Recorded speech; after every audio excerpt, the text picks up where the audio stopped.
അപ്പോൾ hi friends, എല്ലാവർക്കും നമസ്കാരം. Welcome back to JM journey. Turbo turbo ജോസേട്ടായി പടം ഇപ്പോഴും നല്ല രീതിയിൽ തന്നെ തിയേറ്ററിൽ പ്രദർശനം തുറന്നുകൊണ്ടിരിക്കുകയാണ്. നല്ല രീതിയിൽ ഓടിക്കൊണ്ടിരിക്കുകയാണ്. ആരെങ്കിലും കാണാത്തവരുണ്ടെങ്കിൽ കാണാൻ ശ്രമിക്കുക. അതൊക്കെ നിങ്ങളുടെ ഇഷ്ടം. എനിവേ, സിനിമ കഴിഞ്ഞതിന് ശേഷം ഹേറ്റേഴ്സ് ഒരു വിഭാഗം പല ആളുകൾ പറയുന്നു. കാരണം മിക്സർ റിവ്യൂ ആണ് വന്നിട്ടുള്ളത്. എന്നാലും 70 കോടി കളക്ഷനിലേക്ക് ഇപ്പോൾ കഴിഞ്ഞ ദിവസം ടർബോ കടന്നു. 100 കോടി ക്ലബിലേക്ക് വരും എന്നാണ് ആരാധകരുടെയൊക്കെ പ്രതീക്ഷ. എന്താ നമുക്ക് കണ്ടറിയാം. എനിവേ, പടം നല്ല രീതിയിൽ ഓടിക്കൊണ്ടിരിക്കുക തന്നെയാണ്. പക്ഷെ ഇവിടെ ഒരു ഡൗട്ട് എന്താ വെച്ചാൽ 74 കോടി ബഡ്ജറ്റ് വന്നു എന്ന രീതിയിലൊരു സംഭവം കേൾക്കുന്നുണ്ട്. എത്രമാത്രം ശരിയാണെന്ന് അറിയില്ല. നമ്മൾ സെർച്ച് ചെയ്യുമ്പോഴൊക്കെ അങ്ങനെ തന്നെയാണ് കാണുന്നത്. അങ്ങനെയാണെങ്കിൽ 70 കോടിയിലേക്ക് വന്നിട്ടുള്ളൂ, ലാഭത്തിലേക്ക് പടം ഇപ്പോഴും വന്നിട്ടില്ല എന്ന് പറയേണ്ടി വരും, ആ കണക്കുകൾ ശരിയാണെങ്കിൽ. സോ അതിനെക്കുറിച്ച് വ്യക്തത ഇല്ലാത്തതുകൊണ്ട് ഞാൻ കൂടുതലായിട്ട് സംസാരിക്കുന്നില്ല. എന്തായാലും ഞാൻ പറയാൻ ആഗ്രഹിക്കുന്നത് ഒന്നുമല്ല. സിനിമ എന്തായാലും എനിക്ക് പേഴ്സണലി ഭയങ്കരമായിട്ട് ഇഷ്ടപ്പെട്ടു. എനിക്ക് മാത്രമല്ല, മമ്മൂട്ടി കമ്പനി ചെയ്തിട്ടുള്ള സിനിമകളുടെ അടുത്ത വിജയമായിട്ട് തന്നെയാണ് സിനിമ പറയുന്നത്. ബ്ലോക്ക് ബസ്റ്റർ ആണെന്നാണ് പറയുന്നത്. എനിവേ, ലാഭത്തിന്റെയും കണക്കുകളൊക്കെ അവിടെ നിൽക്കട്ടെ. ഇതില് ഒരുപാട് സീനുകളുണ്ട്, ഫൈറ്റ് സീൻസ് തുടക്കം മുതൽ അവസാനം വരെ ഒരുപാട് അടിയുണ്ട്. അടിപിടി ജോസ് എന്നുള്ള പേര് വ്യക്തമായിട്ട് വളരെ കൃത്യമായിട്ട് ചേരുന്ന ഒരാളാണ് മമ്മൂക്കയുടെ ടർബോയിൽ ജോസേട്ടായി. അപ്പൊ ഇതിൽ ഈ ഫൈറ്റുകളൊക്കെ ചെയ്യുമ്പോൾ 73കാരൻ വയസ്സൻ, ഇയാളെ കൊണ്ടൊന്നും കഴിയില്ല എന്നൊക്കെ പറഞ്ഞുള്ള കുറെ ആളുകളും, എന്നാൽ ഈ ഫൈറ്റൊക്കെ കണ്ട് കുയിന്ത് കയറി കുറെ ആളുകൾ ഇത് മമ്മൂക്ക ചെയ്തതല്ല, ഇത് ഗ്രൂപ്പിൽ വെച്ച് ചെയ്താണെന്നൊക്കെ പറഞ്ഞ് പല തരത്തിലുള്ള ഉരുപൊട്ടലുകൾ നമ്മൾ കാണുന്നുണ്ട്. അപ്പോഴാണ് മമ്മൂക്ക ഇതിന്റെ കാറിന്റെ സ്റ്റണ്ടിന്റെ സീനും പല ഫൈറ്റിന്റെ സീനുകളൊക്കെ മേക്കിംഗ് വീഡിയോ എന്ന് പറഞ്ഞ് പുറത്ത് വിട്ടത്. ഇപ്പൊ ലേറ്റസ്റ്റ് ആയിട്ട് വന്നിരിക്കുന്ന ഒരു സാധനമാണ് climax fight scene, Turbo climax fight making video. Anyway, 1 minute 33 second മാത്രമുള്ള ചെറിയൊരു വീഡിയോ ആണ്. അതൊന്ന് കണ്ടുവരുമ്പോഴേക്ക് ഏകദേശം ഇത് മമ്മൂക്ക ചെയ്തതാണെന്നുള്ളത് നിങ്ങൾക്ക് മനസ്സിലാവും. ആർക്കെങ്കിലും ഡൗട്ട് ഉണ്ടെങ്കിൽ let's watch together.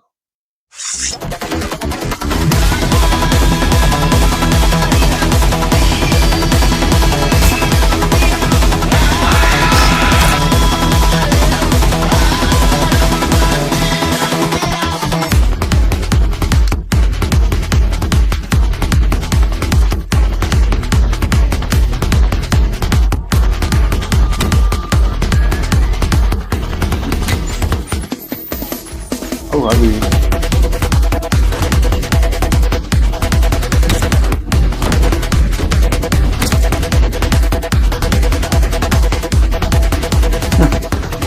Raj B Shetty.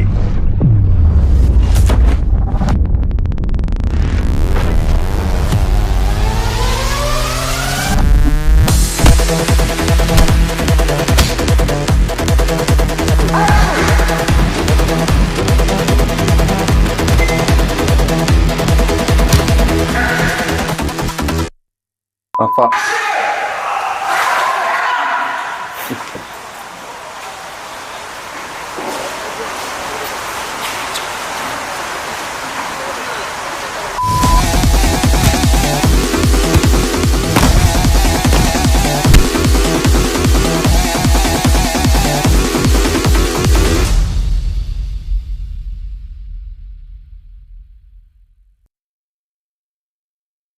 ഇപ്പൊ മനസ്സിലായില്ലേ?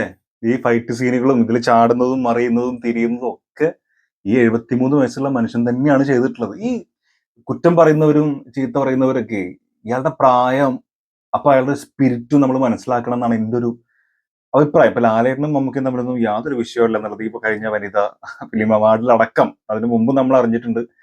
വരുന്നു, ഇച്ചക്ക എന്ന് പറഞ്ഞിട്ട് ഇച്ചക്കക്ക് മുത്തം കൊടുക്കുന്നു, മമ്മൂക്ക തിരിച്ചു മുത്തം കൊടുക്കുന്നു. അവര് തമ്മിൽ ഇത്രേ ഉള്ളൂ. പിന്നെ നമ്മൾ ഫാൻസ് എന്തിനാണ് ഈ അടി കൂടുന്നത്? കാരണം എന്തൊക്കെ പറഞ്ഞാലും, എത്ര കുറ്റം പറഞ്ഞാലും 73 വയസ്സുള്ള ഒരാൾ ഇപ്പോഴും ആ സ്പിരിറ്റോട് കൂടി ഈ കാര്യങ്ങളൊക്കെ ഇങ്ങനെ ചെയ്യുക, ഇത്തരത്തിലൊരു ഭയങ്കര ഒരു ബടാ വമ്പൻ ആക്ഷൻ പടമൊക്കെ ഇപ്പോഴും ചെയ്യുക എന്നൊക്കെ പറഞ്ഞാൽ ചെറിയ കാര്യമൊന്നുമല്ല. അപ്പോൾ ഇതിൽ 85% എല്ലാ കാര്യങ്ങളും മമ്മൂക്കിനെയാണ് ചെയ്തിട്ടുള്ളതാണ് പറയുന്നത്. ബാക്കിയുള്ളത് മാത്രമാണ് ഡ്യൂപ്പും കാര്യങ്ങളൊക്കെ വെച്ചിട്ട് അവർ ചെയ്തിട്ടുള്ളത്. അപ്പൊ 85% ഇതിന്റെ എല്ലാ ഭാഗവും ചെയ്തിട്ടുള്ളത് മമ്മൂക്ക തന്നെയാണ്. കാരണം മമ്മൂക്ക എപ്പോഴും എല്ലാ സിനിമകളും നമ്മൾ പറയുന്നത് കേൾക്കുന്ന കാര്യമാണ്. ഇപ്പൊ മമ്മൂക്കയാണെങ്കിലും ലാലേട്ടനാണെങ്കിലും ഒക്കെ അവരെ കൊണ്ട് പറ്റുന്നതിന്റെ മാക്സിമം അവർ ചെയ്തിട്ട് കഴിയില്ല എന്ന് തോന്നുന്ന കാര്യങ്ങൾ മാത്രമാണ് മറ്റുള്ള കൊണ്ട് ചെയ്യിപ്പിക്കുന്നത്. ആക്ഷൻ സീക്വൻസിലൊക്കെ ലാലേട്ടനൊക്കെ പ്രത്യേകിച്ച്. സോ അവരുടെയൊക്കെ സ്പിരിറ്റ് അതാണ്. അപ്പോൾ പ്രായം പ്രായം പ്രായം എന്ന് പറയുമ്പോൾ അത് പറഞ്ഞു പറഞ്ഞു ഒരു പക്ഷേ ക്ലീഷേ സംഭവം ആയിട്ടുണ്ടെങ്കിൽ പോലും അദ്ദേഹത്തിന്റെ പ്രായം, നമ്മളൊരു age is just A number എന്ന് പറയുന്ന ഒരു സംഭവം ഇവിടെ ഉണ്ട്. നമ്മളത് അതൊരു നഗ്നമായ സത്യമാണ്. അപ്പോൾ നമുക്കതിനെ അവോയ്ഡ് ചെയ്ത് കളയാൻ പറ്റുന്ന കാര്യമല്ല. അപ്പൊ എന്തായാലും ഈ കുറ്റം പറയുന്ന ആളുകൾ, എല്ലാവരും ഇല്ല, കുറ്റം പറയുന്ന കുറച്ച് ആളുകളെങ്കിലും അദ്ദേഹത്തിന്റെ ആ ഒരു സ്പിരിറ്റ്, ആ സിനിമയുടെ ഒരു ഒരു ആവേശം, അല്ലെ, മമ്മൂട്ടി തന്നെ പറഞ്ഞ പോലെ അഭിനിവേശം, അതിന്റെ ആ ഒരു ക്വാളിറ്റി ഇപ്പോഴും പുള്ളിക്കാരൻ അങ്ങനെ കീപ്പ് ചെയ്യുന്നു. എന്നിട്ട് ഇതുപോലുള്ള സിനിമകൾ ചെയ്യുന്നു. അതും ഈ പ്രായത്തിലും സ്വന്തമായിട്ട് കഥ കേട്ട് വെറൈറ്റി അല്ല ജോണർ തിരഞ്ഞെടുക്കുന്നു. മമ്മൂട്ടി കമ്പനി എന്ന് പറഞ്ഞ പുള്ളിന്റെ തന്നെ പ്രൊഡക്ഷൻ ഹൗസ് ആയിട്ടുള്ള മമ്മൂട്ടി കമ്പനി. ആ ആ മമ്മൂട്ടി കമ്പനി ചെയ്തിട്ടുള്ള സിനിമകൾ എടുത്തു നോക്കിയാൽ അറിയാം. പണ്ട് പ്ലേ ഹൗസ് എന്ന് പറഞ്ഞ സിനിമ ഉണ്ടായിരുന്നു, അതിൽ ഫ്ലോപ്പുകളും കാര്യങ്ങളൊക്കെ ഉണ്ടായിരുന്നു. പക്ഷെ അതിന്നൊരു വളരെ അധികം അപ്ഡേറ്റഡ് ആയി. ഇപ്പൊ ഈ കാലത്തിനനുസരിച്ച് വളരെ ഡിഫറെന്റ് ആയിട്ടുള്ള സിനിമകൾ തരിക എന്ന് പറഞ്ഞാൽ നമുക്കൊക്കെ ചിന്തിച്ചു കഴിഞ്ഞാൽ എത്രയോ സിനിമകൾ ഒരേ പാറ്റേണിൽ വരുമ്പോഴാണ് പുള്ളിക്കാരൻ കാതലും ഈ പുഴുവും അതുപോലെ സിനിമകളൊക്കെ തിരഞ്ഞെടുക്കുന്നത്. മമ്മൂട്ടി കമ്പനി എടുക്കുന്ന സിനിമകളാണെങ്കിലും എല്ലാം ഹിറ്റ്, 1 by 1 കിടിലൻ സാധനങ്ങളാണ് തരുന്നത്. പിന്നെ ഒരു ആക്ഷൻ പടം ആകുമ്പോൾ അതിന് അടിയല്ലേ തരാൻ പറ്റുള്ളൂ. അതിൽ എന്ത് ഡിഫറെന്റ് ആണ് കൂടുതലായിട്ട് കൊണ്ടുവരാം. ഇത് ഒരു ഇൻ ആൻഡ് ഔട്ട് ഒരു കംപ്ലീറ്റ് ആക്ഷൻ പാക്കേജ് ആണ്. സോ അത് ആ രീതിയിൽ കാണേണ്ടതേ ഉള്ളൂ. അതിനെ വേറെ രീതിയിൽ അയ്യോ ക്ലീഷ ഇത് കുറെ കണ്ടല്ലോ ഇങ്ങനെയൊന്നും പറയേണ്ട ആവശ്യമില്ല എന്നാണ് എൻ്റെ ഒരു അഭിപ്രായം. ഇവ എല്ലാവർക്കും അവരുടേതായിട്ടുള്ള സ്വാതന്ത്ര്യം ഉണ്ട്, എല്ലാവർക്കും അവരുടേതായിട്ടുള്ള അഭിപ്രായങ്ങൾ ഉണ്ടാവും. എന്തായാലും ഈ ക്ലൈമാക്സ് ഫൈറ്റ് ഞാൻ ഇവിടെ റിയാക്ട് ചെയ്യാൻ കാരണം ഇതിലെ ഫൈറ്റുകൾ നമുക്ക് തന്നെയാണ് ചെയ്തിട്ടുള്ളതെന്ന് ഉറപ്പിച്ച് പറയാൻ വേണ്ടിയിട്ടാണ്. So thank you so much for watching video. അടുത്ത വീഡിയോ കാണാം. വീഡിയോ ഇഷ്ടപ്പെട്ടിട്ടുണ്ടെങ്കിൽ സബ്സ്ക്രൈബ് ചെയ്യുക, സപ്പോർട്ട് ചെയ്യുക, ലൈക്ക് ചെയ്യുക, ഷെയർ ചെയ്യുക.